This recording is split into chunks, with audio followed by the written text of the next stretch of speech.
going on, everybody? Welcome to After Prison Show, and in this video, I'm going to be telling you some stories. And these aren't prison stories, these are after prison stories. Being as in this video, I want to tell you about every single job that I worked after coming home from prison after serving 7 years, and I have to assure you, I certainly worked a lot of jobs. A lot of those jobs also being some very dead end, leading to nowhere type of jobs that only a guy coming home from prison is bound to end up working. And with that, there certainly are some stories that accompany these jobs that I was working. And not only are there stories, I've also got something else really special for you in this video. There are actually videos from when I was actually working these jobs after I first was released from prison. And some of these videos have never before been seen here on After Prison Show. Well, hello there. It's Butler Joe here on a Saturday, dressed up, ready for this event that I get to go serve in a couple of hours. And again, in this video, I will be sharing those with you as well. But before we continue with this video, there are a few things that I want to say real quick. One of which being that we just uploaded the very first ever After Prison Show podcast, available exclusively to those who rock with After Prison Show on Patreon, and also to those who have made donations to After Prison Show via the PayPal link to help us keep things going here as we've been dealing with this YouTube demonetization thing that we have been dealing with lately. And just to give you a little further insight as to just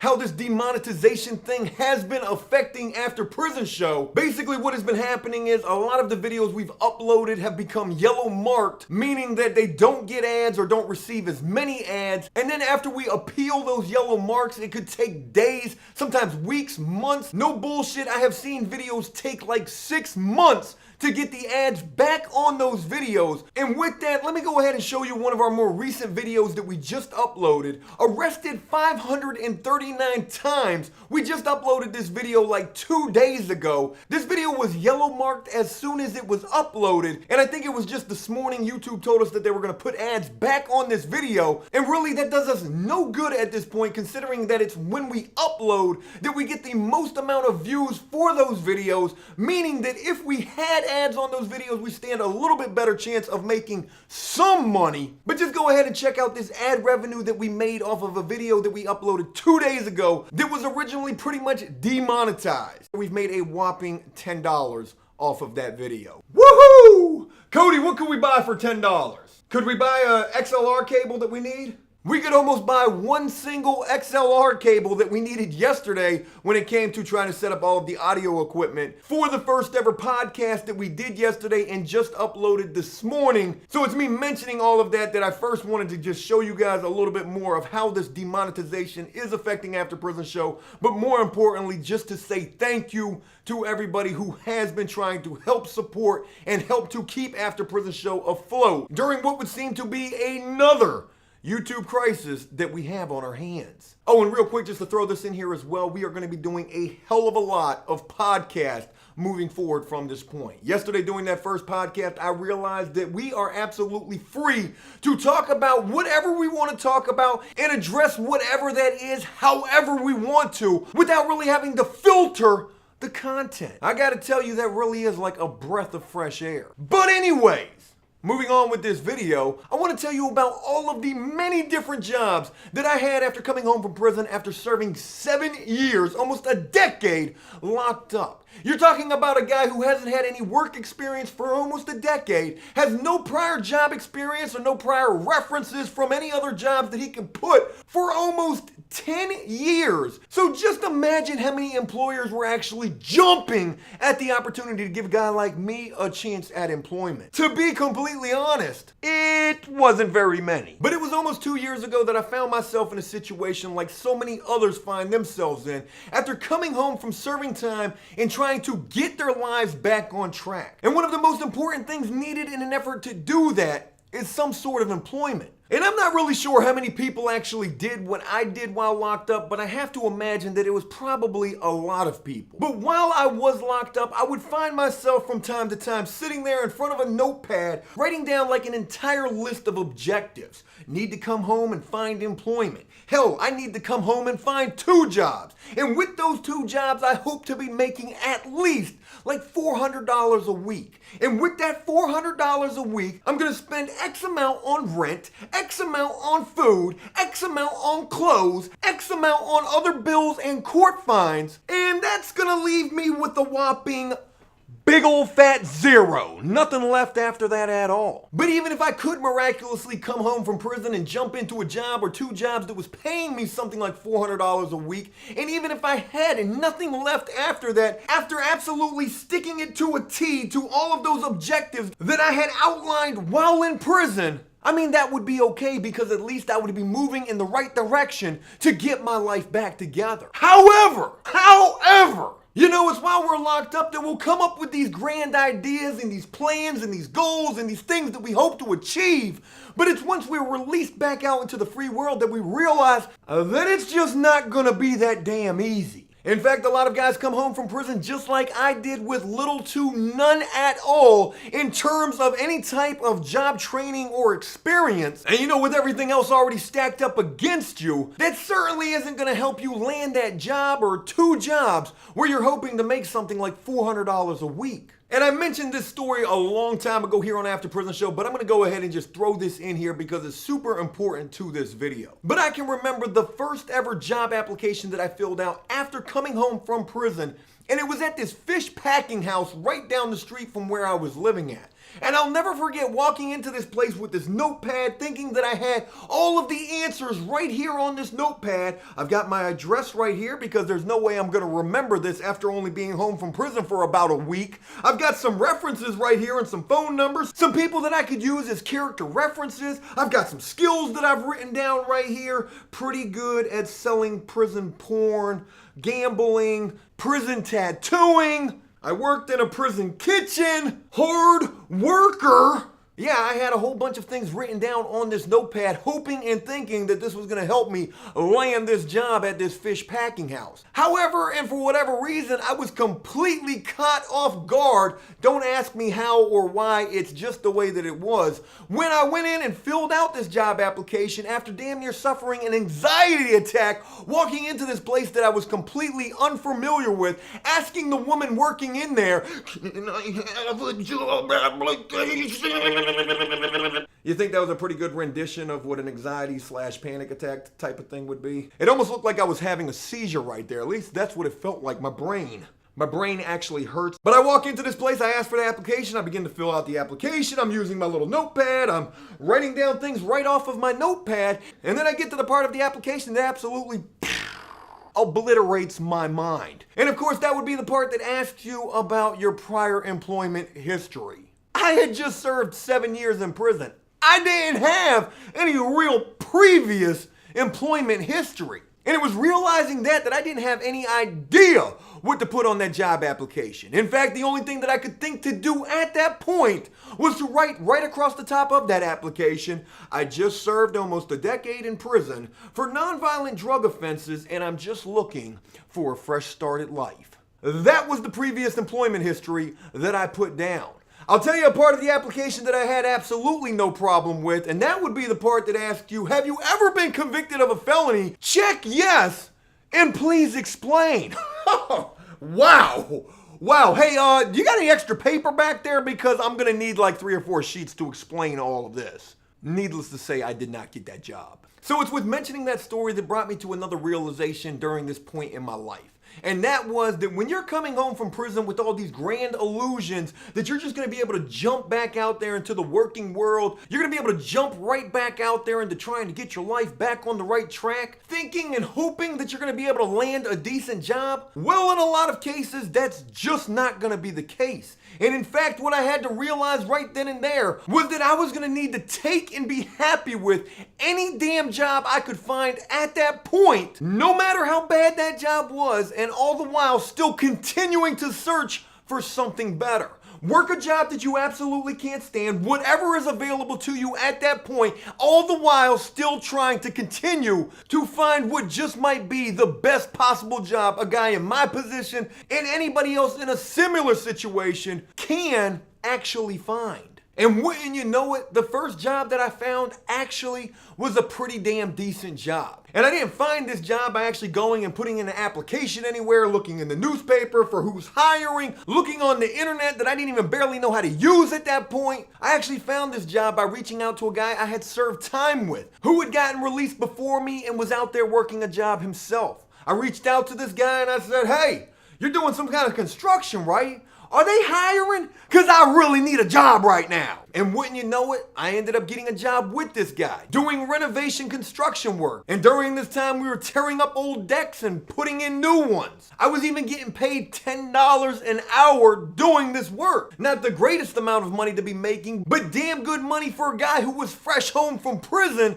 trying to get back into the working world. But unfortunately, this job wouldn't last very long. Because you see, during this time, I was staying in a city called Newport News. This job was located in Chesapeake. This is about an hour's drive each way. And I'm not too sure if you know this or not, but old Joe, he don't do no driving. So I was really having a hard time getting to and from this job. And because of that, I didn't end up having this job for very long at all. And I think I might have only ended up working this job for something like a week before I ended up getting fired because of my lack of transportation. And I'm not gonna lie to you, this was kind of disheartening. I'd been home from prison now for about 2 or 3 weeks. I had just landed this relatively decent job, or at least what I thought was a decent job. And here I am about a week after landing that job, getting fired when the boss is telling me, hey, Joe, you gonna be able to make it into work today? I really wanna get to work today, but I don't have a ride. If I could fly, I would. If I could ride a bike, I could. But you know, you can't ride a bike through a bridge tunnel. You know, Joe, I'm real sorry to hear that, but these are my favorite words to say to any of my employees. You're fired.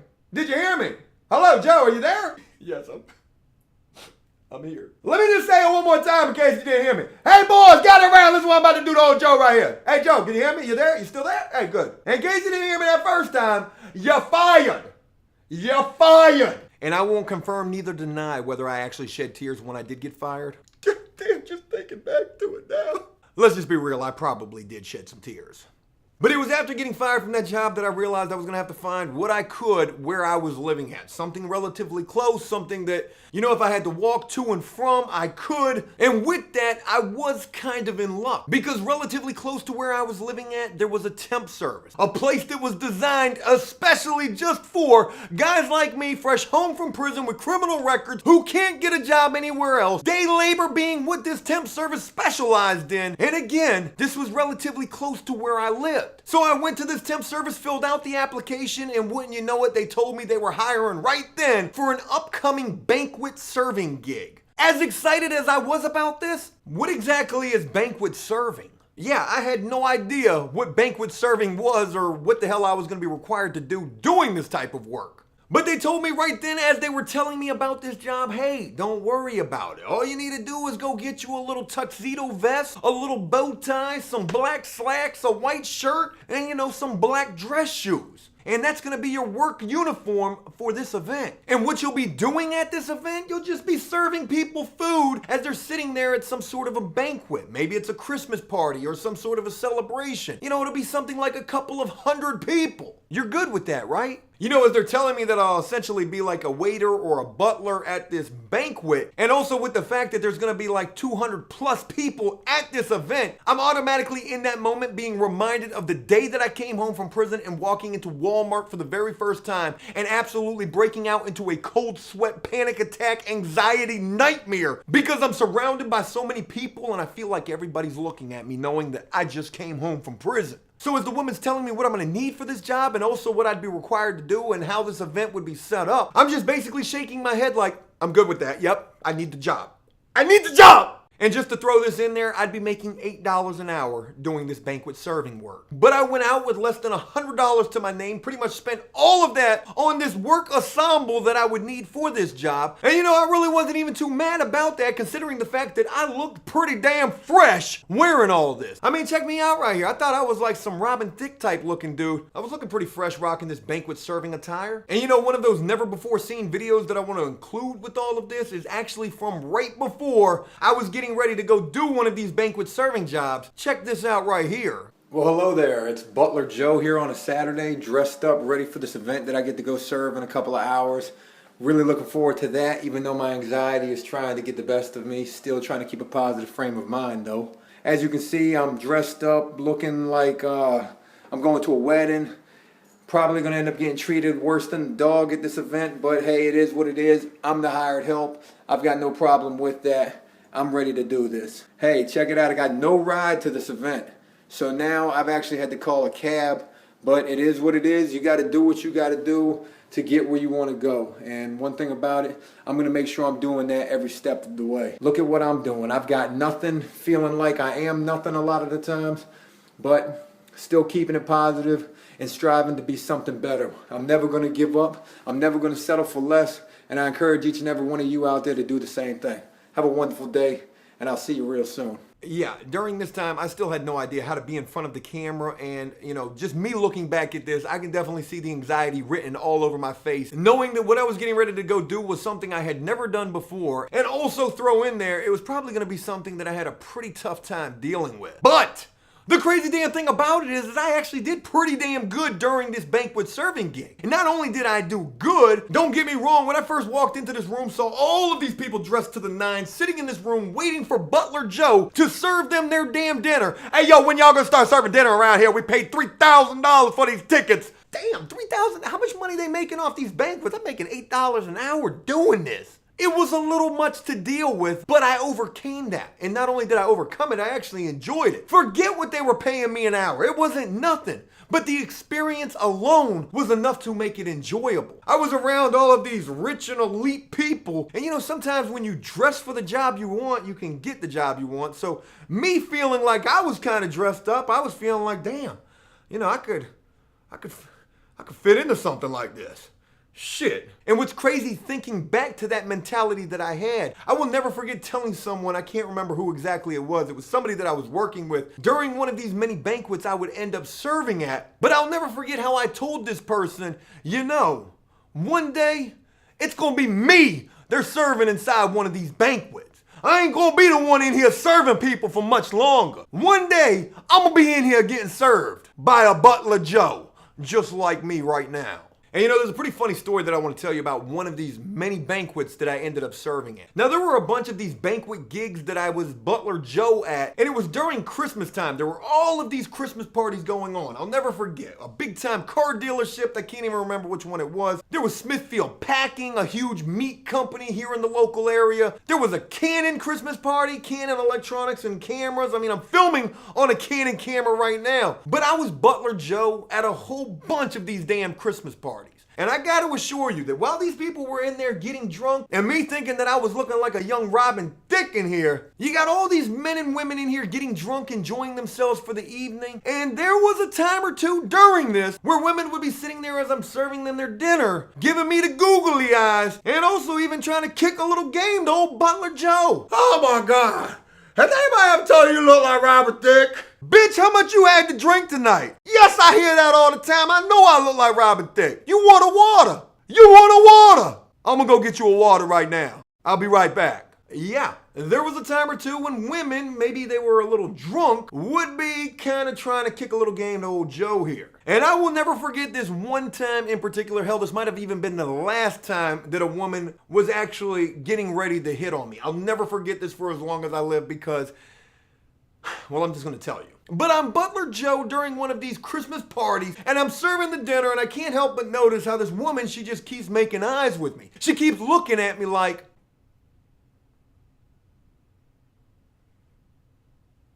I'm not really sure I nailed the googly eyes right there, but that's what I was going for. But the woman keeps giving me the eyes. I'm kind of giving her the eyes back. I'm kind of like,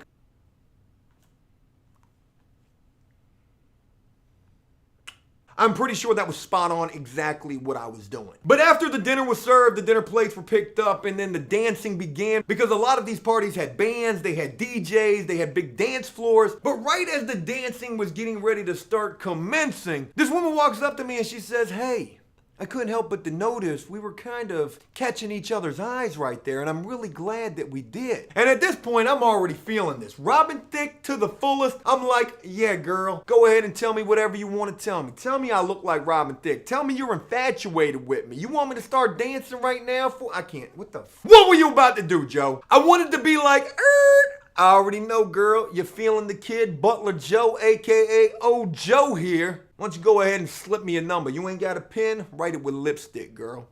I'm really glad I didn't say anything like that, but what ended up happening was this woman was continuing saying that she couldn't help but notice we were catching each other's eyes. Me, my head's already getting blown up. I'm like, yeah, I already know what's coming next. She went on to continue. She said, I couldn't help but notice we were catching each other's eyes, and I just wanted to let you know. Here it comes! Go ahead and give it to Old Joe, baby. Tell me what I done did to your heart already. I don't even know what your name is. She said, I wanted to go ahead and let you know. I want to introduce you to my friend. Oh my God! Are we talking about a threesome on Christmas? Girl, we gonna make the naughty list. Yeah, I want to introduce you to my friend. He really likes you.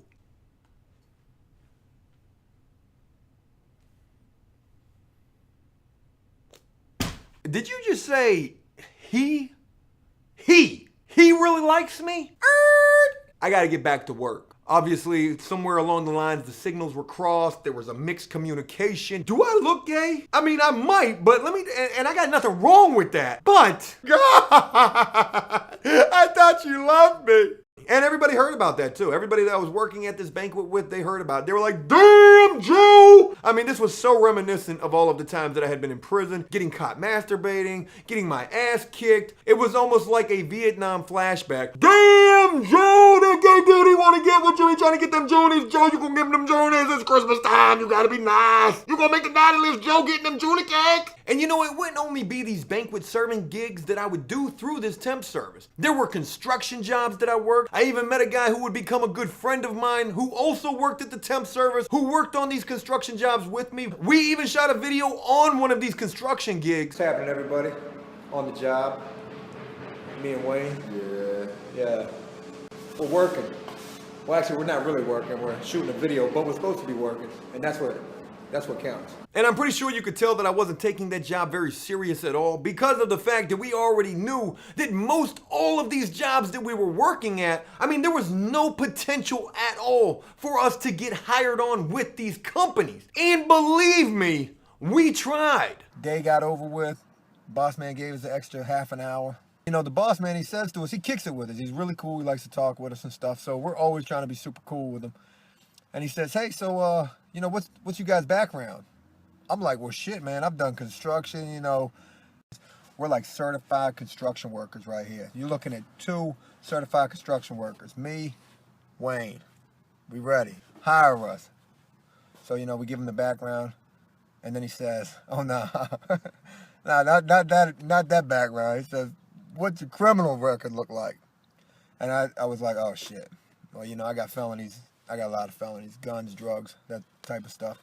But I just thought it was funny, and I was telling Wayne this. I said, it seems like no matter where you go, they just want to know what their background's like. And when you got felonies, they don't want to hire you. I thought this was a shot at us getting a job. I thought he was really interested in hiring us. You know what I mean? Wayne, you probably thought that too, right? Yeah.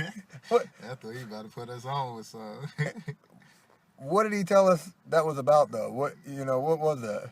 Oh no, he wanted us to join the army. It's the best way for us to go. The man wanted us to join the army. I'm 33 years old. What the fuck I look like joining the army? Yeah, there we were thinking that the boss man was about to give us an opportunity at a real job, and instead he's telling us that we need to go ahead and go join the army. There was also an industrial laundry gig that I did through this temp service that I have to be honest with you, this was actually one of the toughest damn jobs I ever did in my life. Working 12-hour shifts all throughout the night where box truck upon box truck is just continuously backing up to a warehouse, dumping out entire truckloads of dirty linens from timeshare properties. And some of this laundry, I gotta tell you, was like the nastiest looking shit I had ever seen in my life. In fact, what you're looking at right here are actual pictures that I took from this actual job, where I would work this job with like 2 or 3 other temp workers, and then we would work amongst a bunch of Hispanic people who the owner of this company had already working for him. And not to mention, as we're doing this incredibly nasty job for 12-hour shifts, only getting like a 30-minute break that they weren't even really trying to give to us anyways, the owner of this company is sitting in a little lawn chair right there next to us, smoking his pipe, not saying a fucking word to us. And not only was this a nasty, ass-busting job, This was also pretty damn degrading as well. And in fact, let me go ahead and show you this other video from right after I had gotten off work after working one of these laundry gig shifts. Monday afternoon. I was trying to get a post typed up to explain about this laundry gig from last night, but I just can't do it. My hands are so sore. I literally feel like I've got arthritis or I was beaten with a baseball bat in my hands from last night. I mean, who the hell would have thought your hands could hurt from doing laundry? But reality is, that job worked muscles in my hands that I didn't even know existed.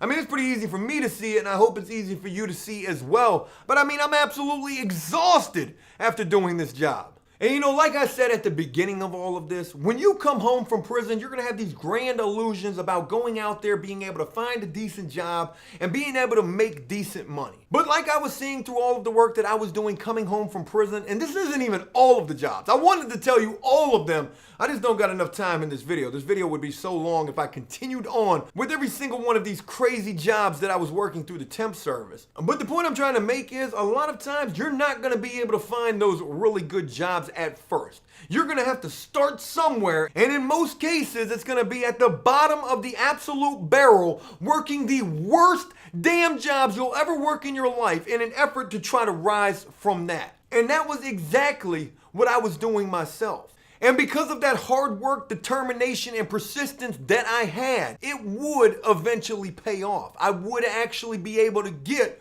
a really good job.